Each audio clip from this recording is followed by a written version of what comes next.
여러분, 혹시 이런 의문 가져보신 적 있으신가요? 우리는 어째서 똑같은 24시간을 모두 같은 방식으로 똑같은 효율로 활용할 수 없는 걸까요? 유독 정신이 맑고 에너지가 넘치던 나만의 가장 깨어있는 시간은 과연 언제였는지 문득 궁금해지기도 하죠. 매일 아침 알람 소리에 간신히 눈을 뜨고 하루 종일 쏟아지는 졸음을 쫓기 위해 몇 잔의 커피나 에너지 드링크를 들이켜는 우리의 모습은 어쩌면 너무나 익숙한 풍경일 겁니다. 끊이지 않는 만성적인 피로감과 늘 부족하게만 느껴지는 시간 속에서 혹시 내가 게으른가 하는 자책감에 빠진 적은 없으신가요? 사실 우리의 몸과 마음이 느끼는 이런 고통은 단순히 의지 부족이나 나태함 때문만은 아닐지도 모릅니다. 오히려 우리 몸속에 깊이 새겨진 근본적인 생체 리듬을 외면한 채 외부의 획일적인 시계에만 자신을 억지로 맞추며 살아가고 있기 때문일 수 있습니다.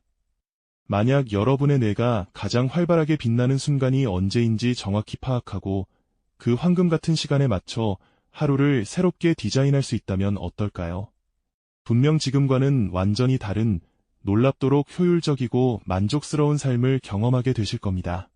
우리가 살아가는 현대사회는 마치 거대한 톱니바퀴처럼 정교하게 돌아가는 시계탑 아래 놓여있는 도시와 같습니다.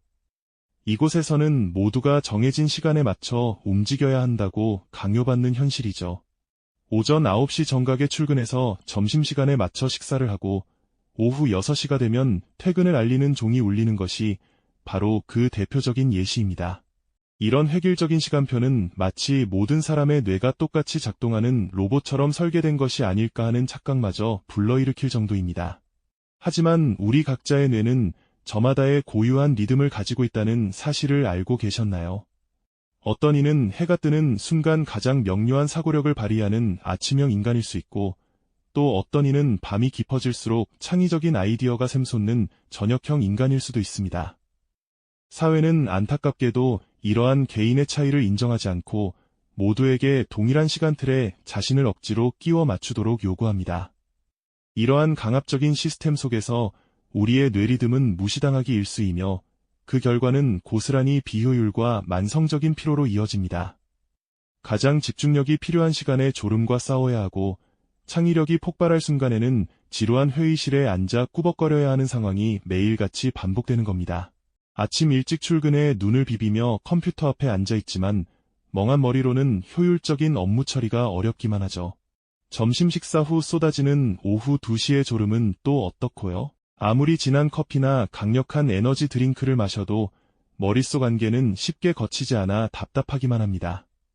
회의실 풍경도 마찬가지입니다. 모두가 같은 시간에 모여 있지만 누군가는 활발하게 의견을 내는 반면 다른 누군가는 하품을 참으며 시계만 쳐다보고 있을지도 모릅니다. 이 모든 비효율과 만성적인 피로감은 우리가 우리 자신의 뇌가 보내는 고유한 신호를 외면한 채 외부의 시계 바늘에만 맹목적으로 따르고 있기 때문에 발생하는 근본적인 문제인 거죠. 우리는 마치 각기 다른 악기로 연주되는 오케스트라 단원들인데 모두에게 똑같은 박자와 템포만을 강요하는 지휘자 아래에서 제 소리를 내지 못하고 있는 것과 같습니다. 이렇듯 획일적인 시간관념은 우리에게 편의성을 제공했을지 모르지만 동시에 우리 내면의 가장 강력한 잠재력을 억압하고 있는 것은 아닐까요? 우리 안에는 외부의 시계와는 전혀 다른 우리만의 고유한 박동이 숨쉬고 있습니다. 그 박동을 이해하는 것이야말로 진정한 효율과 행복을 찾아가는 첫걸음이 될 것입니다. 그렇다면 우리 몸 안에 깊숙이 자리한 이 특별한 박동, 즉 우리 뇌가 보내는 고유한 신호는 과연 어떤 모습일까요? 오랫동안 우리는 모두에게 똑같이 주어진 하루 24시간을 그저 균등하게 쪼개어 사용해야 한다고 믿어왔죠. 하지만 과학의 눈은 우리 몸속에서 훨씬 더 정교하고 놀라운 비밀 시계를 발견해냈습니다. 마치 대자연의 섭리가 해가 뜨고 지는 순환을 만들고 달의 인력이 조수간만을 일으키듯 우리 인간의 신체도 외부의 시계와는 별개로 자신만의 리듬을 지니고 있다는 사실을 말이죠. 이 흥미로운 발견은 인류가 자신을 이해하는 방식에 혁명적인 변화를 가져왔습니다. 과학자들은 이 비밀스러운 신체 리듬을 찾아내기 위해 수많은 연구를 거듭했습니다. 1960년대 프랑스의 동굴에서 진행된 한 실험은 이 놀라운 비밀의 실마리를 제공했죠. 자원봉사자들은 시간의 흐름을 알 수 없는 어둡고 고립된 동굴 속에서 몇 주간 생활했습니다. 외부의 시계도 햇빛도 그 어떤 시간적 단서도 없는 환경이었죠. 하지만 놀랍게도 그들의 체온, 수면 패턴, 호르몬 분비 등 생리적인 변화는 여전히 약 24시간 주기로 반복되는 것을 관찰할 수 있었습니다. 외부 환경과 완벽히 차단된 상태에서도 우리 몸은 스스로 시간을 인지하고 작동하는 능력을 가지고 있었던 겁니다. 바로 이것이 서커디언 리듬, 서케이디언 리덤, 즉 일주기 리듬의 존재를 세상에 알린 결정적인 순간이었죠. 라틴어로 대략, 서커, 하루, 다이즈를 뜻하는 이 이름처럼 우리 몸은 약 24시간을 주기로 잠들고 깨어나며 체온을 조절하고 특정 호르몬을 분비하는 등 다채로운 생체 활동을 조율합니다. 이는 단순히 잠을 자고 깨는 주기를 넘어 우리의 집중력과 감정 상태, 소화 능력까지 영향을 미치는 거대한 생체 시계인 셈이죠. 마치 우리 몸 안에 정교하게 설계된 오케스트라의 지휘자가 있는 것과 같습니다. 하지만 우리 뇌의 비밀 시계는 24시간 주기의 서커디언 리듬이 전부는 아니었습니다. 과학자들은 뇌파 측정 장비를 이용한 심도 깊은 연구를 통해 이보다 훨씬 짧은 주기로 반복되는 또 다른 리듬을 찾아냈습니다. 바로 울트라디언 리듬, 얼트레이디언 리덤인데요. 이는 약 90분에서 120분 간격으로 우리 몸의 각성 상태와 집중력이 오르내리는 현상을 설명합니다. 예를 들어 우리가 어떤 일에 몰두하다가 어느 순간 집중력이 흐트러지고 피로감을 느끼는 경험 한 번쯤 해보셨을 겁니다. 이는 단순히 피곤해서가 아니라 우리 뇌가 울트라디언 리듬에 따라 휴식이 필요하다는 신호를 보내는 것일 수 있습니다. 마치 스프린터가 전력 질주 후 잠시 숨을 고르듯 우리의 뇌도 약 1시간 반에서 2시간마다 고도의 집중력을 발휘한 후에는 잠시 쉬어가며 에너지를 재충전하려는 경향을 보인다는 것이죠.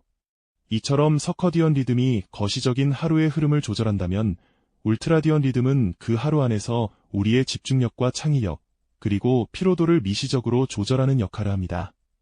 그래프와 차트로 시각화된 뇌활동의 주기 변화를 보면 마치 파도처럼 밀려왔다 사라지는 리듬이 선명하게 나타나는 것을 알 수 있죠. 이러한 과학적 발견들은 우리에게 중요한 질문을 던져줍니다.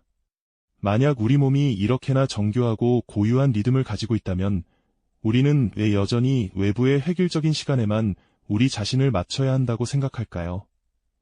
이 질문은 우리 각자가 자신의 뇌 리듬을 이해하고 이를 삶에 적용하려는 시도로 이어지게 됩니다. 기존의 습관을 깨고 새로운 리듬에 맞춰 스케줄을 조정하는 것이 얼마나 어려운 일인지, 하지만 그럼에도 불구하고 얻게 되는 변화가 얼마나 강력한지 이제 그 혼란과 깨달음의 여정 속으로 함께 들어가 볼까요? 그렇다면 이 새로운 리듬을 찾아가는 여정은 과연 어떤 모습일까요? 막연하게만 느껴지는 나만의 뇌 리듬을 발견하고 그것을 현실의 삶에 적용하는 과정은 생각보다 많은 시행착오와 인내를 요구하게 됩니다. 우리는 오랜 시간 획일적인 사회의 시계에 맞춰 살아왔기에 익숙한 습관과 루틴을 벗어던지는 일 자체가 결코 쉽지 않죠. 마치 오래된 습관이라는 두꺼운 갑옷을 입고 살아온 것처럼 처음에는 어색하고 불편한 기분이 들 수도 있을 겁니다. 이 혼란의 시작에서 가장 먼저 필요한 것은 바로 자기 관찰입니다. 자신이 어떤 활동을 할 때 가장 집중하고 활기찬지, 또 어떤 시간에 에너지가 바닥나는지를 꼼꼼히 들여다보는 것이죠. 마치 탐정이 단서를 모으듯이 자신의 하루 활동과 감정 변화, 집중도를 기록하는 일부터 시작해야 합니다. 스마트폰 앱을 활용하거나 아니면 간단한 수기일지에 그때그때의 느낌과 성과를 기록해보는 것도 좋은 방법이 될 수 있습니다. 오전 9시에는 복잡한 분석 업무가 잘 풀렸고 오후 3시에는 창의적인 아이디어가 샘솟았지만 저녁 7시에는 작은 결정조차 버거웠다는 식의 구체적인 기록들이 쌓여가면 서서히 나만의 고유한 패턴이 모습을 드러내기 시작할 겁니다. 이러한 데이터를 바탕으로 우리는 스스로에게 중요한 질문을 던지게 됩니다. 나는 과연 아침형 인간일까요? 아니면 밤이 깊어질수록 눈이 또렷해지는 저녁형 인간일까요? 단순히 일찍 일어나거나 늦게 자는 것을 넘어 나의 뇌가 가장 선명하고 예리하게 기능하는 시간대가 언제인지를 파악하는 과정인 거죠. 이는 마치 우리 몸속에 숨겨진 비밀 지도를 찾아 나서는 것과 같습니다. 어떤 이에게는 이른 새벽이, 또 어떤 이에게는 한밤중이 최고의 몰입 시간을 선사할 수 있다는 사실을 깨닫게 되는 겁니다. 물론 이 과정이 언제나 순탄하지만은 않을 겁니다. 기존의 틀을 깨고 나만의 리듬을 찾으려 할 때 주변의 시선이나 사회적 관습과의 충돌은 불가피하게 찾아오기 마련이죠. 예를 들어 회사의 고정된 회의 시간 대신 자신에게 가장 집중이 잘 되는 시간에 중요한 업무를 처리하려 하거나 동료들과는 다른 방식으로 스케줄을 조정하려는 시도에 처음에는 의아해하는 반응을 접할 수도 있습니다. 왜 굳이 그렇게까지 해야 하나요? 라는 질문 속에서 때로는 좌절감을 느끼거나 다시 예전 방식으로 돌아가고 싶은 유혹에 흔들리기도 할 겁니다. 하지만 이러한 외부의 시선과 내면의 저항을 극복하며 자신만의 리듬을 지켜내는 용기가 바로 이 여정의 핵심이라고 할 수 있습니다. 수많은 시행착오와 조정을 거쳐 마침내 자신에게 최적화된 뇌리듬을 찾아내고 그에 맞춰 하루를 설계하기 시작하면 놀라운 변화가 우리를 기다립니다. 가장 중요한 업무를 나의 뇌가 가장 활성화되는 시간에 배치하고 휴식이 필요한 순간에는 과감히 멈춰서는 유연성을 발휘하는 거죠. 마치 정확한 톱니바퀴처럼 모든 활동이 제자리를 찾아가면서 예전에는 상상할 수 없었던 몰입감과 효율성을 경험하게 됩니다. 복잡한 문제를 해결하거나 창의적인 아이디어를 떠올리는 일이 훨씬 수월해지고 같은 시간 동안 더 많은 것을 해낼 수 있게 되는 겁니다. 그리고 무엇보다 이러한 변화는 단순한 생산성 향상을 넘어선 깊은 만족감으로 이어집니다. 자신의 내면의 소리에 귀 기울여 가장 적절한 때에 가장 적절한 행동을 한다는 자각은 우리에게 깊은 성취감과 주체성을 선물하죠. 마치 오랫동안 잃어버렸던 나침반을 되찾아 이제는 나 스스로 항해의 방향을 정할 수 있게 된 선장과 같은 기분일 겁니다. 이전에는 그저 시간의 흐름에 몸을 맡기고 끌려다녔다면 이제는 시간이라는 거대한 강물의 흐름을 나의 의지대로 조종하며 나아가는 듯한 느낌을 받게 됩니다. 이처럼 자신의 리듬을 찾아가는 여정은 단순히 시간을 관리하는 기술을 익히는 것을 넘어 자기 자신을 온전히 이해하고 존중하는 깊은 지혜로 이끌어주는 것이죠. 바로 이 지점에서 진정한 효율이 자기 이해에서 비롯된다는 깨달음을 얻게 되는 겁니다. 우리의 삶이 어떻게 스트레스 감소, 만족감 증가, 창의성 증진으로 이어지는지 다음 이야기에서 더 자세히 나눠볼까요? 이 영상이 도움이 되셨다면 좋아요와 구독 부탁드립니다. 여러분의 응원이 제게 큰 힘이 됩니다. 다음 영상에서도 더 유용한 정보를 공유하겠습니다. 감사합니다.